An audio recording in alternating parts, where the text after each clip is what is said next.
Mais aujourd'hui, nous sommes réunis pour célébrer un moment historique. Un moment que nous avons particulièrement apprécié hier lors du dîner. Et nous vous remercions de vous être joints à nous sous le patronage de l'honorable président et de son Altesse royale, le prince héritier Mossaïdi, où nous avons eu le plaisir d'entendre de première main qu'il s'agit de la plus grande alliance entre le Royaume d'Arabie saoudite et les États-Unis, où nous avons uni nos forces et où vous nous avez aidés à construire notre économie énergétique, alimentant et dynamisant l'ère industrielle. Et maintenant, passons à l'ère de l'intelligence artificielle, où nous pourrons alimenter les usines à IA, la robotique, les véhicules autonomes et tout le reste. À ce propos, commençons par toi, Elon, si tu le permets. Jensen, n'hésitez pas à intervenir. Vous manifestez une grande fascination pour quelque chose que nous avons tous admiré, la pensée de premier ordre, que Gen-C s'appelle parfois la mise à l'échelle de premier ordre, ce qui explique comment vous avez fait baisser le coût des batteries de 1 000 $ le kilowattheure à moins de 100 $. Et en ce moment même, vous faites la même chose avec la robotique pour les actionneurs à servorotor et à moteur. Alors, j'aimerais savoir comment vous parvenez à toujours bouleverser tous les secteurs d'activité grâce à cette façon de penser. Bien. Il ne s'agit pas principalement de perturbation, mais de création. Donc avec SpaceX par exemple, et ses fusées réutilisables, il n'y avait en réalité aucune fusée réutilisable. Mais l'essence même de la révolution des voyages spatiaux réside dans la réutilisabilité. Si l'on jette la fusée au rebut à chaque fois, le coût d'accès à l'espace devient extrêmement élevé. En ce qui concerne les voitures électriques, il n'y en avait pas lorsque nous avons commencé à les fabriquer. Franchement, à ma connaissance, on ne pouvait pas en acheter. Avec Tesla, nous voulions rendre les voitures électriques attrayantes et abordables. C'était l'objectif.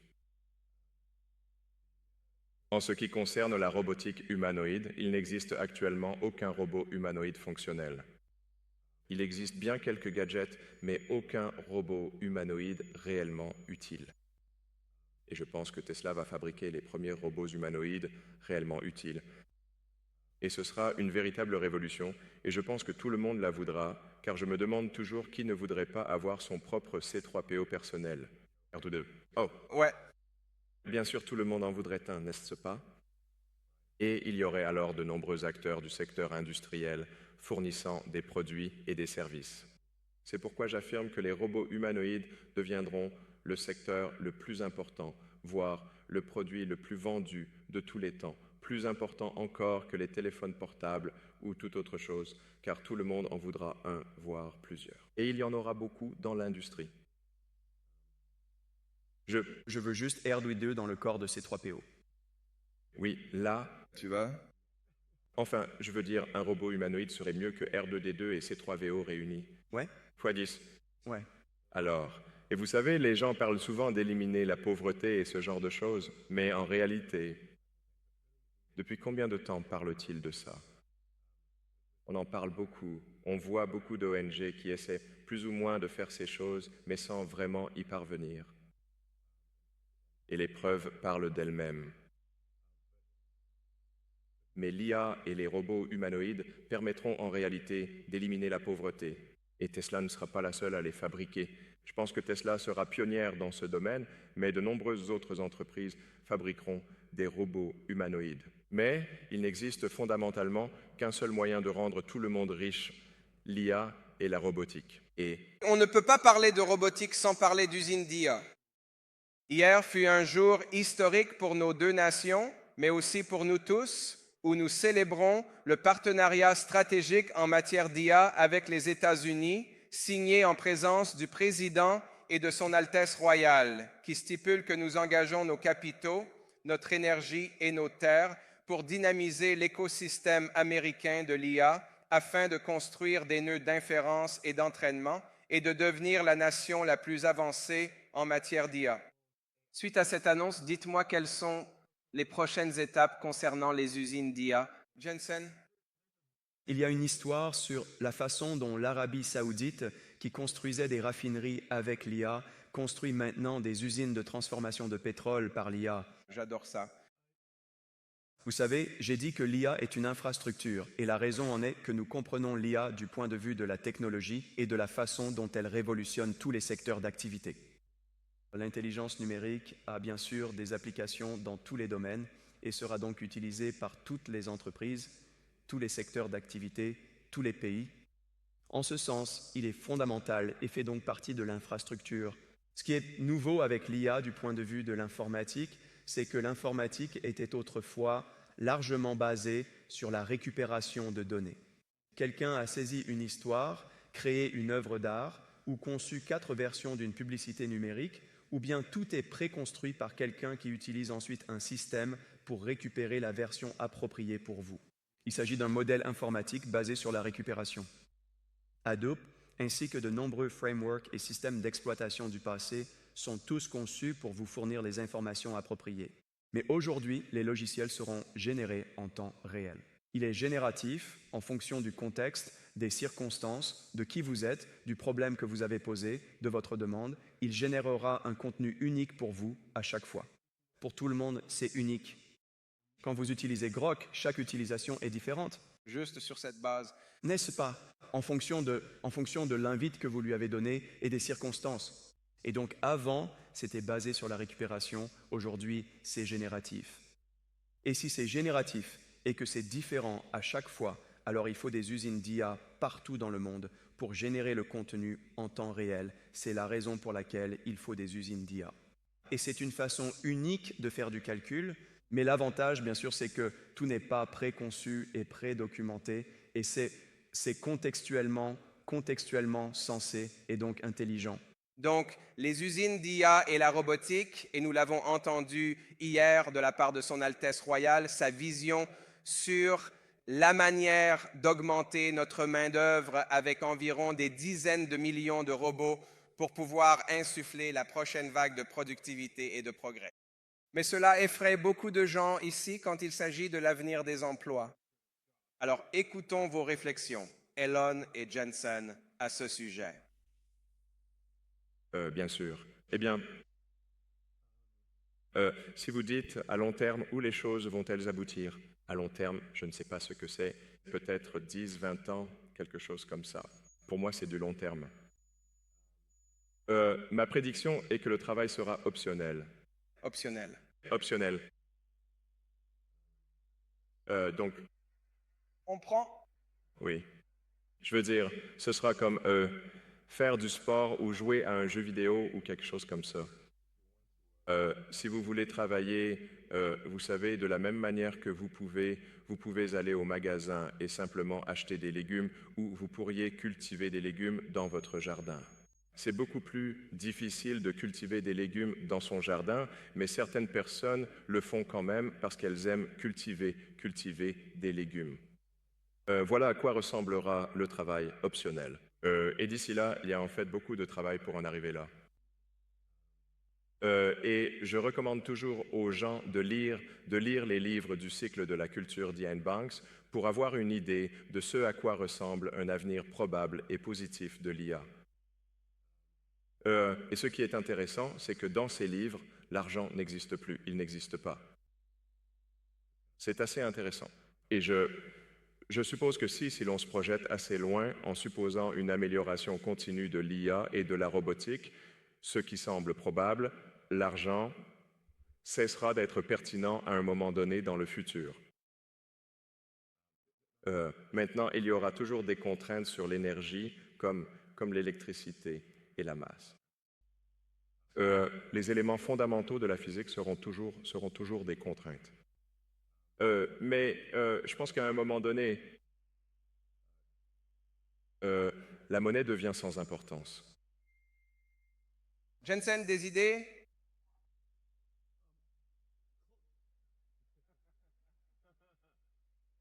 La conférence sur les résultats de NVIDIA a lieu plus tard aujourd'hui. Et au fait, puisque les monnaies sont pertinentes, Santé. Elon veut juste partager avec vous une information de dernière minute.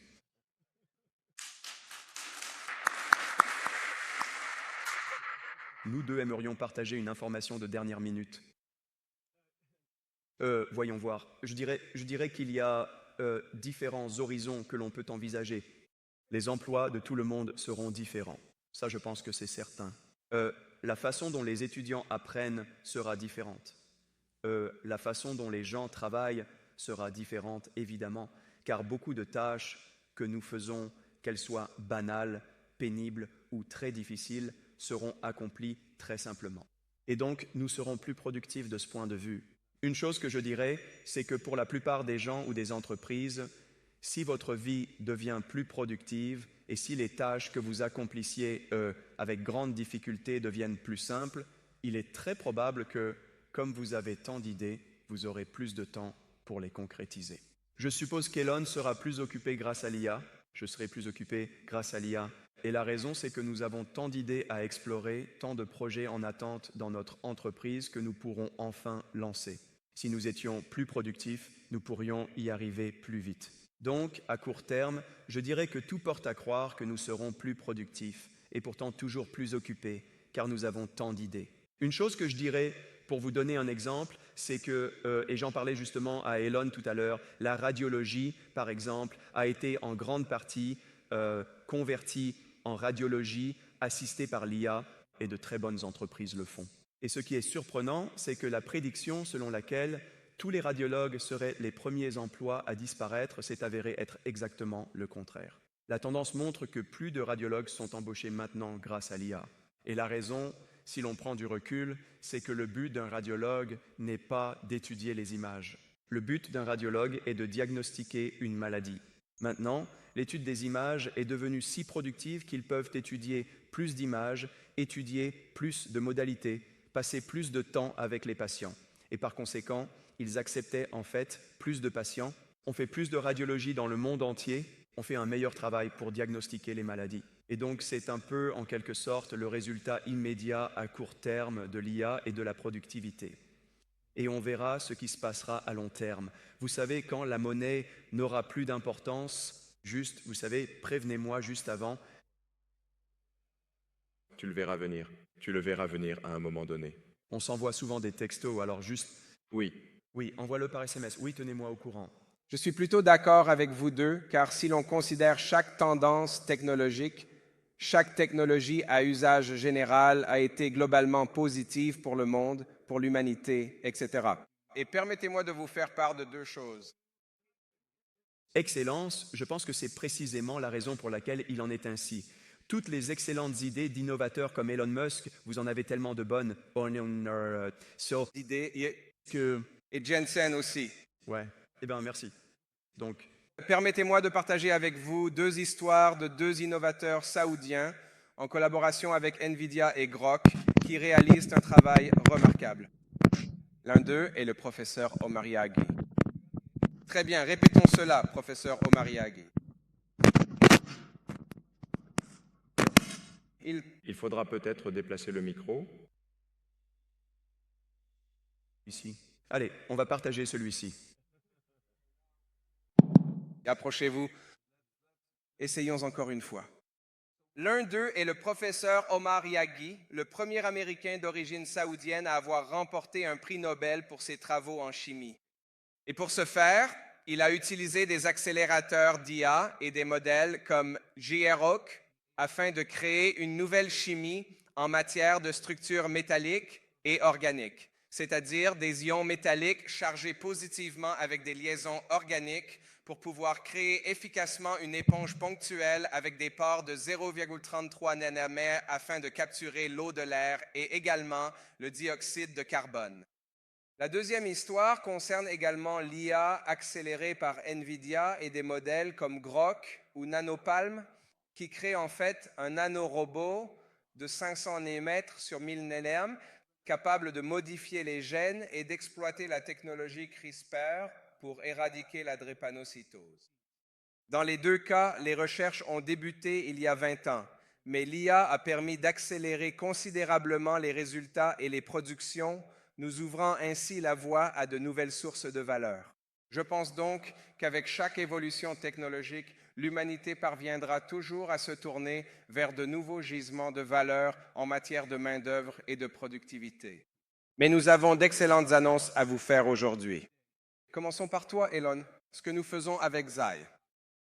Oui, nous sommes ravis d'annoncer que nous faisons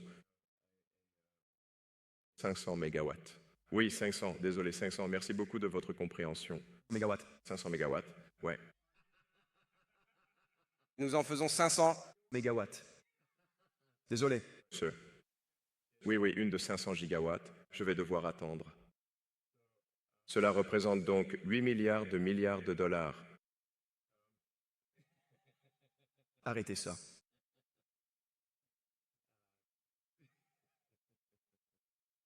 Alors, oui, nous faisons un XAE et le Royaume d'Arabie Saoudite font un...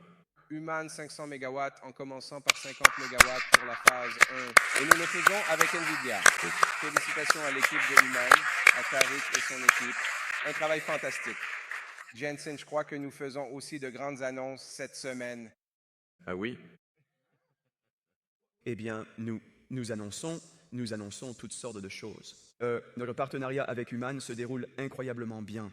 Tout d'abord, nous avons travaillé ensemble pour lancer cette entreprise et la faire décoller. Et nous venons d'avoir un client incroyable avec Elon. Pouvez-vous imaginer une start-up avec environ 0 milliard de dollars de revenus qui va maintenant construire un centre de données pour Elon?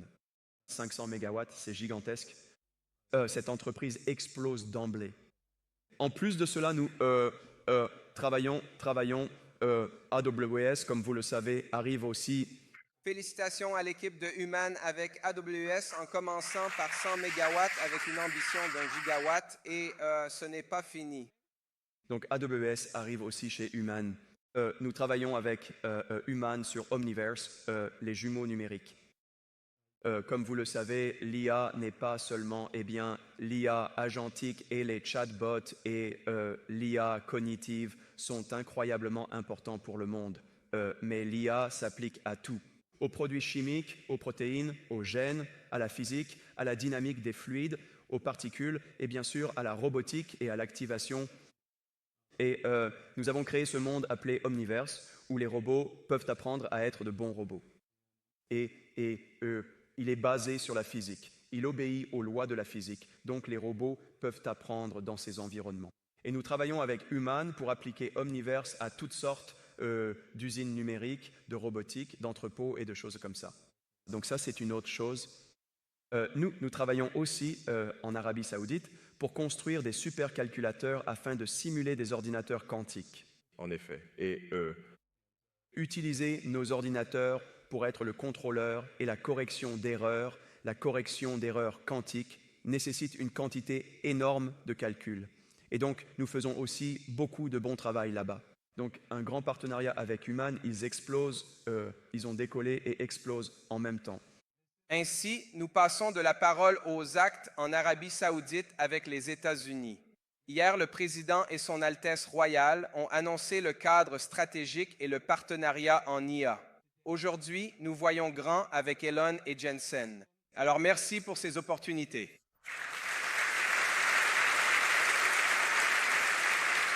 Maintenant, on m'a dit que j'avais le temps pour 2 dernières questions. Alors, hier soir au dîner, j'ai reçu un certain nombre de questions parce qu'il semble que le programme est fuité. Et tout le monde me donnait des indices sur les 2 dernières questions que je vais poser. La première était pour vous, Elon, et il y en a une grosse pour vous, Jensen. Alors, préparez-vous à celle-là. L'IA dans l'espace, est-ce possible? Oui. Si la civilisation continue, ce qui sera probablement le cas, alors l'IA dans l'espace est inévitable. Vous savez, je dois toujours faire cette préface, vous savez. On ne devrait pas tenir la civilisation pour acquise. Nous devons veiller à ce que la civilisation suive une trajectoire ascendante. Je veux dire, tout étudiant en histoire sait que la civilisation n'a pas toujours une trajectoire ascendante et en fait les civilisations ont des cycles de vie. Donc espérons que nous sommes sur une forte trajectoire ascendante. Je pense que c'est le cas pour l'instant. Mais nous ne voulons pas tenir cela pour acquis ou être complaisants.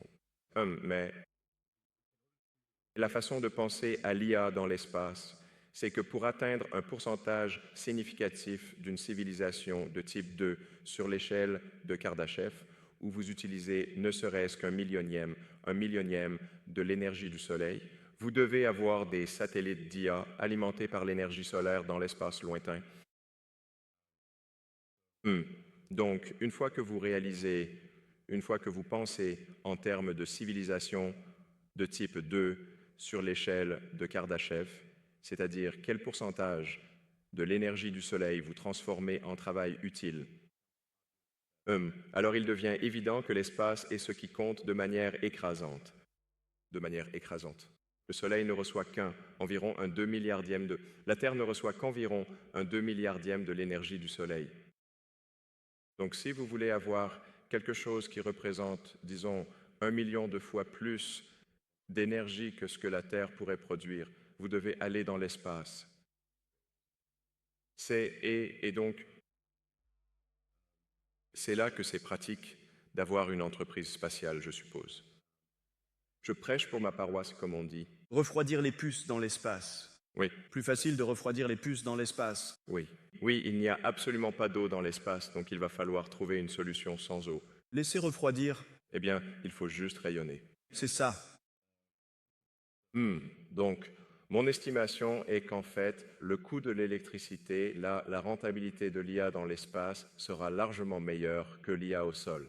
Jusqu'à présent, bien avant que vous n'épuisiez les sources d'énergie potentielles sur Terre, bien avant, je veux dire, je pense que même peut-être dans un délai de 4 ou 5 ans, le moyen le moins cher de faire du calcul d'IA sera avec des satellites d'IA alimentés par l'énergie solaire.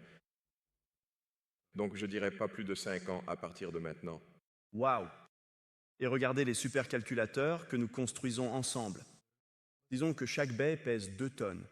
Sur ces 2 tonnes, 1,95 sont probablement pour le refroidissement. Exact. Oh oui. Exact. Imaginez comme ce petit supercalculateur est minuscule. C'est ça. Chacune de ces baies GB300 ne sera qu'une toute petite chose. Et la production d'électricité devient déjà un défi. Donc si vous commencez à faire une mise à l'échelle pour la production d'électricité et le refroidissement, vous réalisez que l'espace devient incroyablement attrayant. Donc disons que vous vouliez faire, je ne sais pas, 200 ou 300 gigawatts par an de calcul d'IA. Ouais. C'est très difficile de faire ça sur Terre.